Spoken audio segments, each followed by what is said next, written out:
အားလုံးပဲမင်္ဂလာပါခင်ဗျာစွမ်းတူရီ channel မှာနှုတ်ခွန်းဆက်သလိုက်ပါတယ်ဒီကနေ့မနေ့ကထွက်ခဲ့တဲ့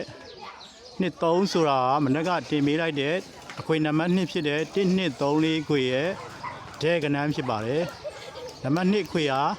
နှစ်3ဆိုပြီးတော့အပီးပေါက်ဖြစ်ဒဲအောင်မြင်သွားခဲ့ပြီဖြစ်ပါတယ်ယမန်နေ့ကတင်ပေးခဲ့တဲ့3ပတ်သီးရဆိုရင်လည်းတွဲကနန်းဖြစ်တဲ့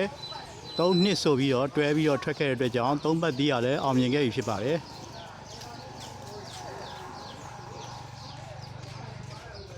ယမန်နေ့ကပထမဆုံးတင်ပေးခဲ့တဲ့ break ဖြစ်တဲ့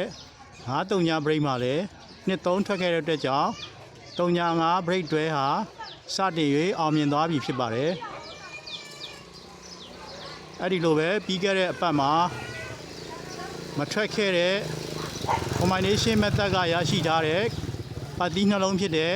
နှစ်ပတ်သီးရဆိုရင်လည်းတွဲကနန်းဖြစ်တဲ့3နဲ့တွဲပြီးတော့နှစ်3ဆိုပြီးတော့ကြံရှိနေတဲ့ပြီးခဲ့တဲ့ဘက်ကကြံရှိနေတဲ့နှစ်ပတ်သီးရလည်းပြီးခဲ့တဲ့အပတ်က8ချိန်သာကစားရတာဖြစ်တဲ့ကြောင့်မထွက်ဘဲနဲ့ကြံရှိသွားခဲ့ပါတယ်ယခုဒီဘက်မှာအဖွင့်နေ့မှာနှစ်3ဆိုတာထွက်ခဲ့ပြီဖြစ်ပါတယ်အရင်ဘက်ကနှစ်ပတ်သီးဟာလည်းအောင်မြင်ခဲ့ပြီဖြစ်တယ်လို့ယခုတစ်ပတ်3ပတ်သီးဟာလည်းအောင်မြင်ခဲ့ပြီဖြစ်ပါတယ်ယခုတစ်ပတ်တင်ပေးထားတဲ့ break side နှစ်စုံနဲ့နံပါတ်1 break ဖြစ်တဲ့9-3 break မှာလည်း9 break အနေနဲ့အောင်မြင်ခဲ့ပြီဖြစ်ပါတယ်